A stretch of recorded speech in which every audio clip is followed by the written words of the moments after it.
guys, I just tested my GoPro. I have one of those, what's it called, wind slasher covers over it. It's like a foam thing, and this is not an expensive one. This cheap one, I think it comes from China, that I bought on Amazon. So I was just testing it to see how good it works, or if it works at all. So we'll see when I edit this video, and I'll put it in the video. The reason I make this video is one of my cars does not work the way it should right now. I don't want to say it broke down because it's still driving, just not driving very good.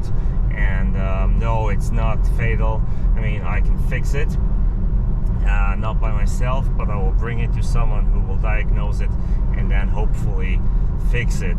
So that being said, I'm not telling you what car it is, just right now, but if you want to guess, you can do that, and you can put it in my comments. Let me know which car it is, what you think, what car is the most prone to break down, which one is it. I'm pretty sure you have an idea. Other than that, everything's good, the weather's good, gas prices are high, which is not good, but I'm driving slow, as you can see, and I'm at 25.3 mpg right now, which is not great either, but for an SUV of this size, it's not dramatic. All right, have a good day, and yeah, I'll see you in my next video.